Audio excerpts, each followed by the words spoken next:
the 505 Sports Venture Program.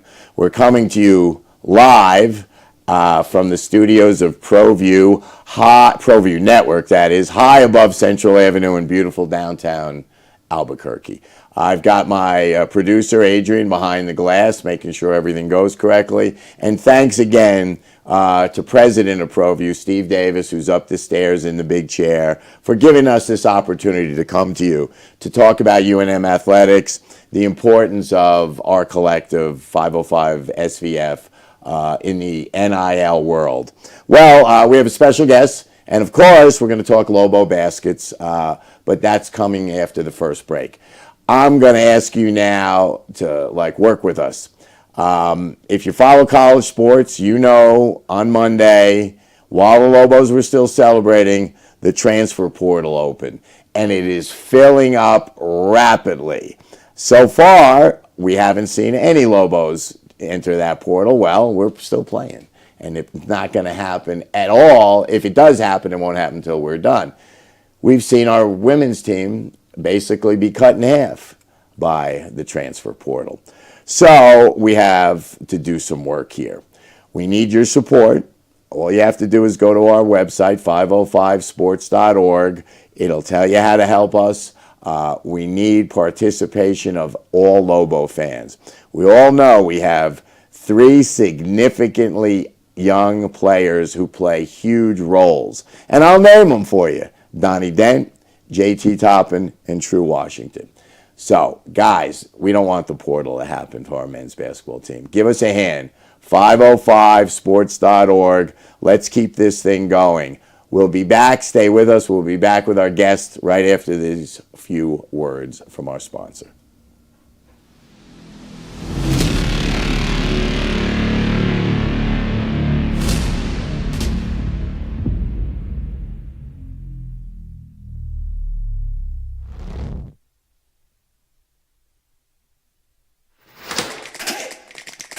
Albuquerque's leader in sports is ProView.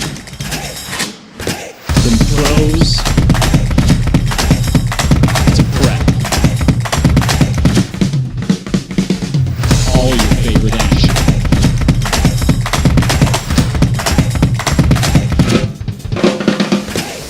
All your favorite talk shows.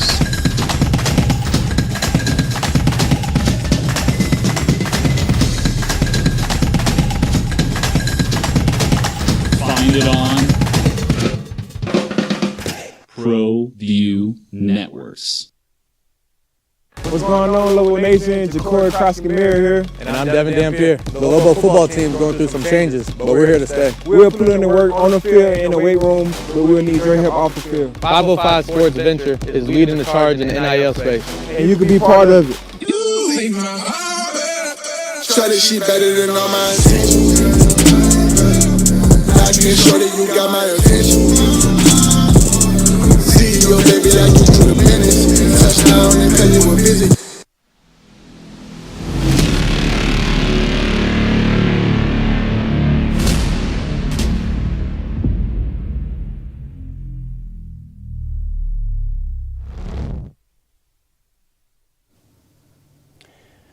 Welcome back, and thanks for hanging with us. Well, Lobo fans, what else can you ask for? Mountain West Championship. And who better to talk about it than my guest, voice of the Lobos, Robert Portnoy. Rob, thanks for being here. Kurt, it's awesome to be with you. And first time to celebrate cutting down the nets in 10 years. That was really cool. Quite a weekend. Wednesday, Thursday, Friday, Saturday. Baskets every day. And just, you don't want to say domination, but only being behind 7 minutes in 4 games. I guess that's kind of domination. Lobos had double-digit leads in each of the 4 games. They dominated Air Force in a way that we haven't seen in a long time, and that avenged the regular season loss at home. And then, they split in the regular season with CSU, and they controlled that game throughout. I think the Boise game in the quarterfinals was the one that everybody was looking at. Well, Boise got them twice. The Lobos even said Boise kind of bullied them. Well, I think the 2 toughest, biggest, strongest, most physical teams in the league are Boise and San Diego State. And New Mexico pushed both of those teams around in Vegas. It was unbelievable. It was, because we watched them warm up, I sat courtside. I was lucky enough to sit courtside. And then the first series, I think Boise got 3 offensive rebounds. And it was like, uh-oh, here we go. That was it. I don't think they got another one in the first half. And you're better at the statistics than I am, but that just dawned on me when you said the double-digit leads in every game.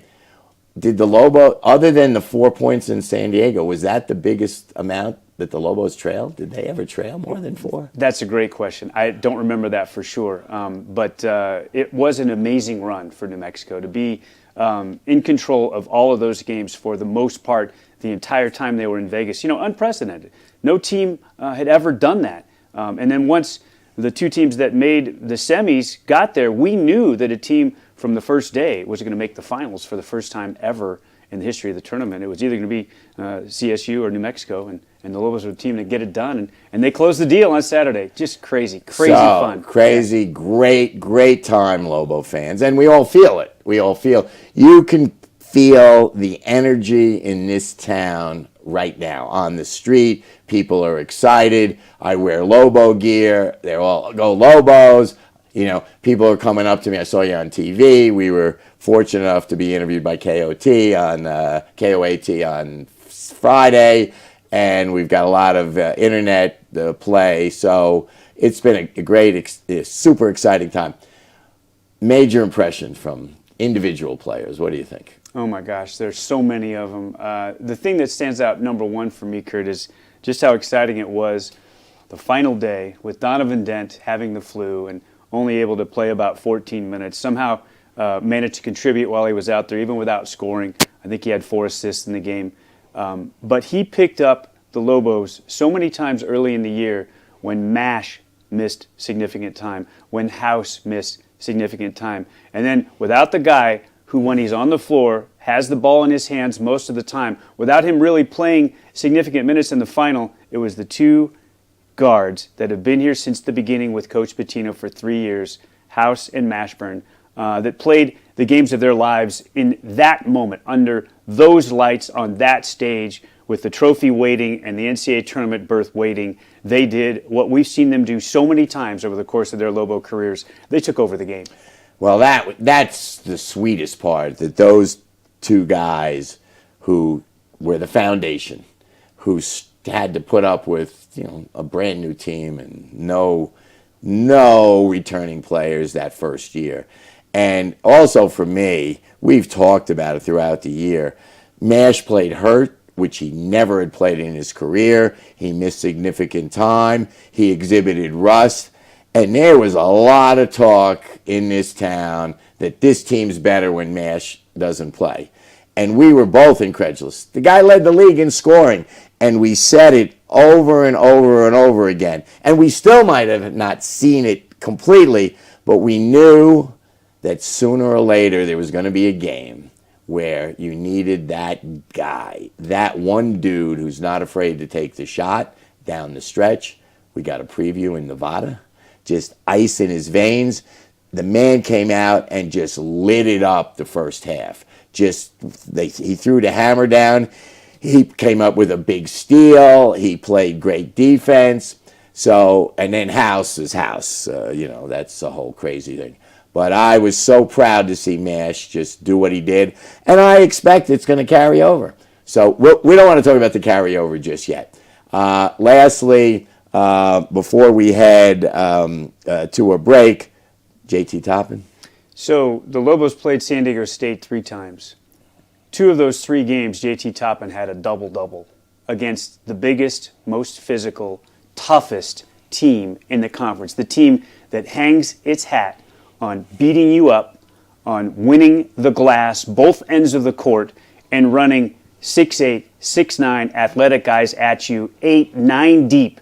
And JT Toppin was the best big on the court 2 out of the 3 games with a fellow named Jaden Ledee, who was in the Player of the Year conversation. Everybody thinks is a National Player of the Year candidate that is obviously looking at an NBA career. I think Toppin's headed that way down the road. He's just a freshman, but he outplayed Ledee on the biggest stage the Mountain West has. Hey, I can't agree more.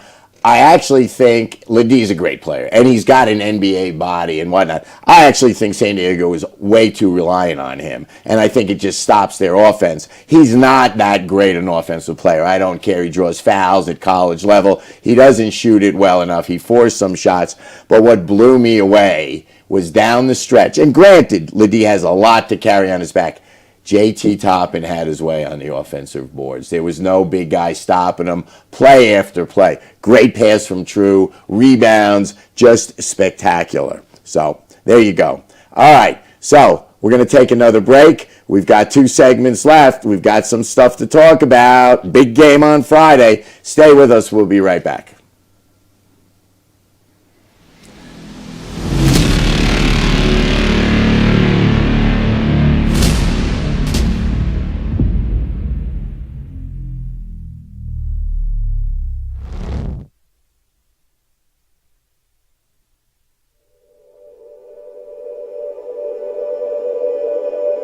We aren't all born with the same opportunities. But it's the people who care that change everything. Get ready, Spock, get ready. My coach, my teacher, my older sisters, my grandma, my brother, my tutor, my dad, my mom. As Mexicans, it's up to all of us to do our part. So that no child goes without love. And no family has to do it all on their own. They're all our children. Every single person is called to make a difference in the life of a child. It's up to all of us to do our part. To pull together. Pull together Pull together. to make New Mexico the best place to be a kid.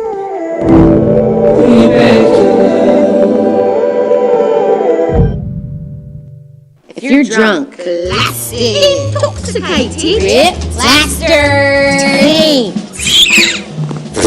destroyed, bruh.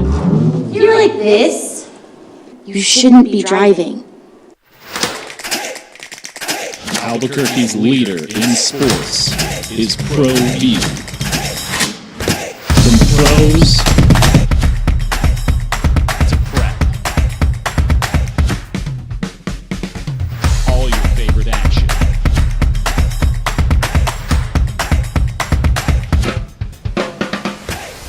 All your favorite talk shows.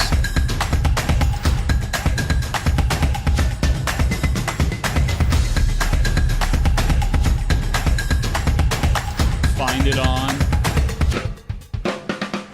ProView Networks.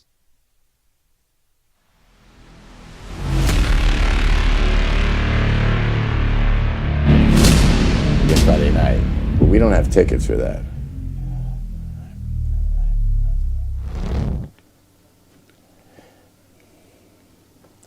Hey, welcome back, everybody. I'm here with Voice of the Lobos, Rob Portnoy. And, of course, we're talking Lobo baskets. All right, game Friday first. Let's talk about this seeding. What's going on? I've got a lot of thoughts there.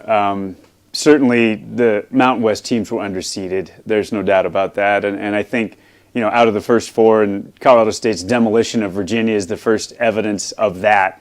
Virginia shouldn't have been in the tournament. I think that's pretty obvious. But I think it's a statement by the committee, honestly. I mean, 6 Mountain West teams have signature, big-time victories during the regular season in their non-conference schedule. 4 of the 6. They all have multiple quad 1 wins. Granted, most of them against teams in their own conference because of the level of the conference being so high this year. Those are things that actually I feel were ignored essentially by the committee. Their statement is, go win some games. The only team that got any respect is the San Diego State Aztecs, and it was richly deserved. They took a 5 seed all the way to the national final last year. They finished 5th in the Mountain West in the regular season and got a 5 seed again in 2024. Power to them. It's great for the league. You know, we don't like San Diego State, but they've earned that respect, and it is great for the Mountain West Conference. But I think the committee is saying, you know what? You guys deserve 6 teams in. We don't really like it. We don't want to do it, but we're going to relent. But we're going to punish you guys. Nobody besides San Diego State, has done anything in the tournament. Let's go win some games. It started with Colorado State in the first 4. Well, that was awesome. Colorado State looked like the scary Colorado State that really smacked the Lobos around up early in Fort Collins. Everybody contributed.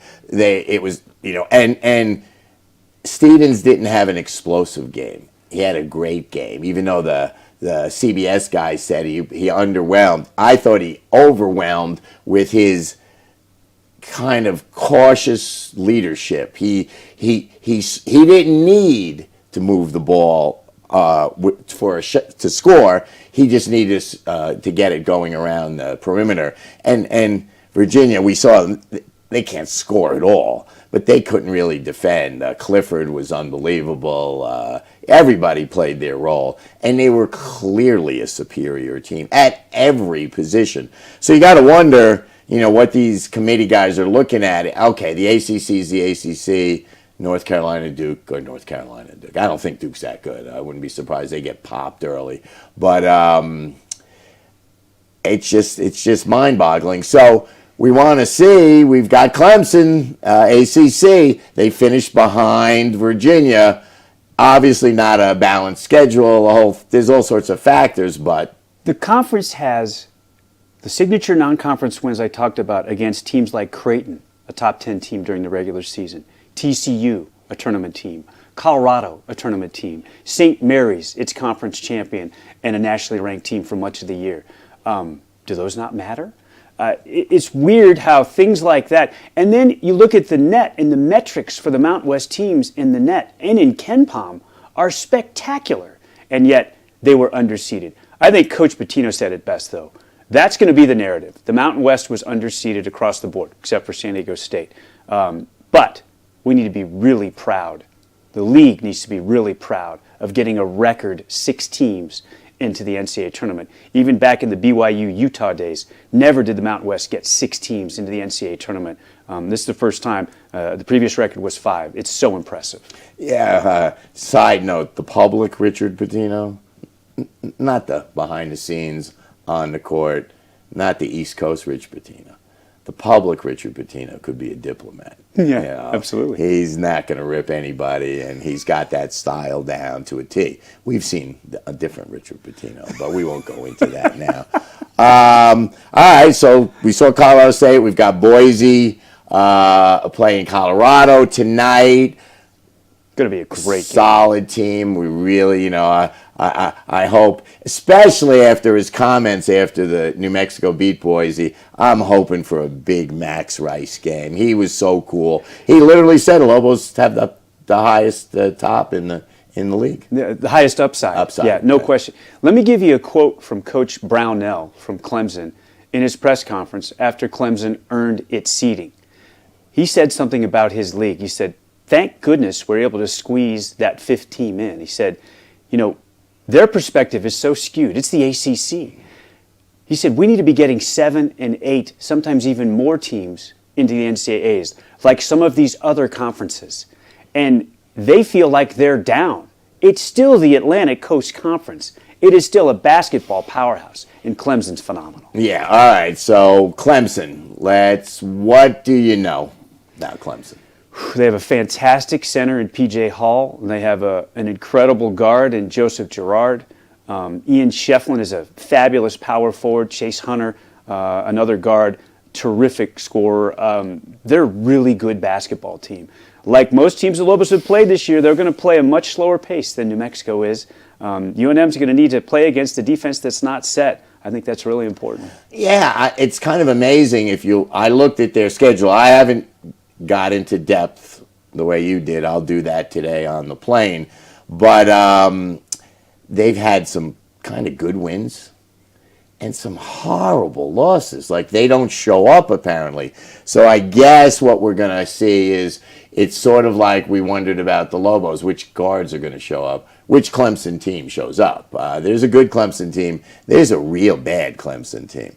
All right, everybody. That's the end of our second segment. Hang out with us. We're going to sell some ads, and we'll be right back and wrap it up.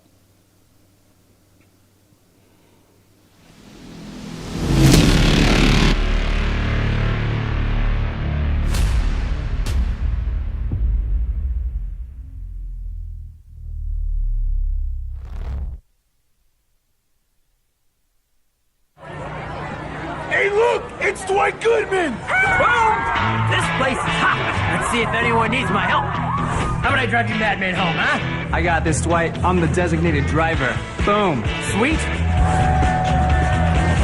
Does anyone need Dwight's help getting home tonight? No thanks, Romeo. I've got a taxi all lined up. Drive safe, Dwight. Boom! Boom!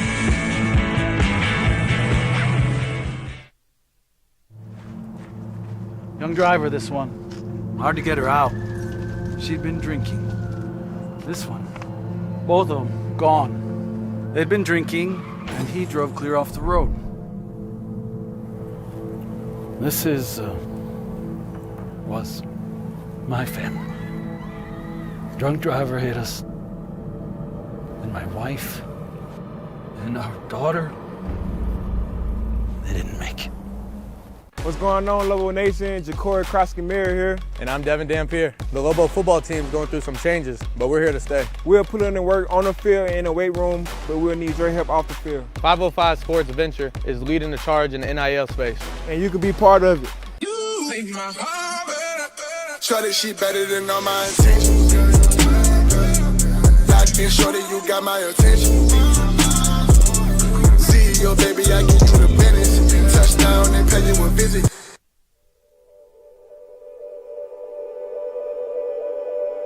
We aren't all born with the same opportunities. But it's the people who care that change everything. Get ready, Sprout, get ready! My coach, my teacher, my older sisters, my grandma, my brother, my tutor, my dad, and my mom. As Mexicans, it's up to all of us to do our part. So that no child goes without love. And no family has to do it all on their own. They're all our children. Every single person is called to make a difference in the life of a child. It's up to all of us to do our part. To pull together. Pull together. Pull together. To make New Mexico the best place to be a kid.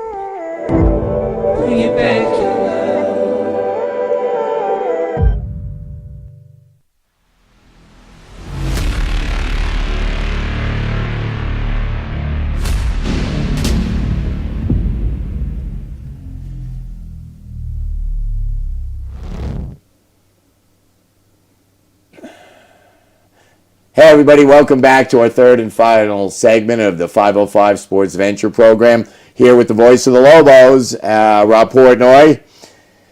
We've got, unfamiliar territory for younger Lobo fans, familiar territory for us old-timers, the NCAA tournament. All right, let's go.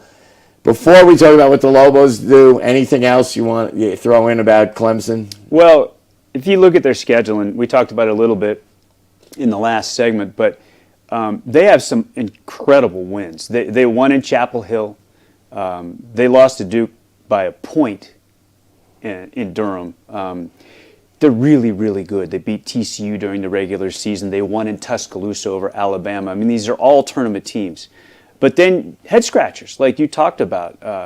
Their coach even, Coach Brownell, trying to explain their loss in the first game that they played in the ACC tournament to 11 seed BC, he couldn't. They lost by 20 plus to Boston College as a 6 seed in the tournament. Essentially the same scenario the Lobos faced in their first round game against Air Force. And one interesting thing he said is that we don't play very well from behind. We're not built very well in terms of coming back. Well, the Lobos are a terrific front-running team, and they showed that in the Mountain West tournament. They jumped to big leads in all 4 of the games, won them all, dominated most of them. Had to come back a little bit late against San Diego State, but I think it plays right into New Mexico's hand if they could get off to a fast start. Well, I'm not fast start. Of course, you worry about that the NCAA jitters, and they even mentioned it. If you watched the broadcast last night, Colorado State, I guess the first media timeout was 4-2. And guys are knocking each other down and whatnot. Part of that is because that's how Virginia plays. They're terrible. But we've seen that. I've seen that over my, I go back to the 90s with the Lobos in the tournament. And then first Dave Bliss, then Steve Alford. And you can see some of these teams come out, and they are just tight. It's like nothing else. I mean, and there could be 5,000 people in the gym in the afternoon versus 20,000 at Thomas and Mack, and they're just uptight. I'm not going to give. Obviously, we'd love to see the Lobos get out to a quick start. We don't want to see them go down 12-3 or something like that. I'm not worried worried about that, because the reality, if Clemson isn't a team that comes from behind, that just means Clemson doesn't score a lot, and it means when they need to, they can't. That's all that means. That's just his way of saying, guys, don't get behind. Or it might be another way of saying, guys, you quit on me. They go behind and they don't make a comeback. What does that mean? He expanded on it a little bit. He said that what happens is he thinks his team, and especially his top players, they feel the pressure of that. And then they start to go outside of what they normally do. And they try to take over. They try to do things individually. And he said, when we get away from the team concept and the things that we work on, that's when we struggle. So, and that can happen. You can see guys press. All right, what do Lobos need to do? So, Clemson takes really good care of the ball. They average only 10 turnovers per game. New Mexico is one of the best at turning you over. They turn over teams more than 14 forced turnovers per game. Something's got to give there. One of those things won't match up with what they do normally during the regular season. UNM has been able to speed up teams that normally don't get sped up. And I think that if New Mexico can do that, force Clemson to be a little bit uncomfortable, they're so big, they're so strong across the board, New Mexico's got to get up in them and make them feel uncomfortable with the ball. If the Lobos can turn them over. For example, New Mexico won points off turnovers in the Mountain West Final against San Diego State 14-0. Something like that would go a long way toward a win. It certainly would. All right. Put you on the spot. What do you think is going to happen? I think New Mexico wins. I do. Here's a crazy one for you. This is a Steve Kirkland special, the sports information director. The number one sports information director in the United States. For New Mexico Lobo basketball. Steve dug this up. 11 times over the course of the tournament's history in an 11-6 matchup. The 11 seed has been the favored team. That's happened 11 times. Guess which team has won 10 of those? The 11 seed. The favored 11 seed. All right. And 9 of those wins were by double digits. It seems impossible. But that's past history. Yes. You're still looking for the Lobos to beat this team. I am. I think the Lobos can handle this matchup. And then, who knows? Maybe they get a shot at one of the big guys out of the Big 12 in Baylor in the next game. That would be so sweet. We'll be looking forward to it. We're looking forward to headed out to Memphis. A little time on Beale Street. Some of that Memphis, Tennessee barbecue will be good. Go right on the waistline. Rob, thanks for being here. Big times here at UNM, and it's going to be really exciting. Can't wait, Kurt. All right, everybody. Here we go. We started out the show saying it, and we're going to finish saying it. The transfer portal is real. It's what's happening today. Schools that aren't in the tournament, the kids are flowing, just filling up the transfer portal. At the rate it's going, there will be more student athletes in the transfer portal than ever before. We have some really good guys here. I know for a fact that we're going to see the return of Nelly. We're going to see the return of Mustafa Amzil. But we've got 3 young guys, Donnie Dent, True Washington, and of course JT Toppin. We need your help, New Mexico. We are there. All 3 of those guys want to stay here. They all want to stay here. I know. We deal with them on a regular basis. But we need your help to make sure that happens. 505sports.org. That's where you go. It's easy. It's easy to help out. Become a member. Let's support your Lobos. All right, we'll see you next week. And it's on to LA. Take care. All right.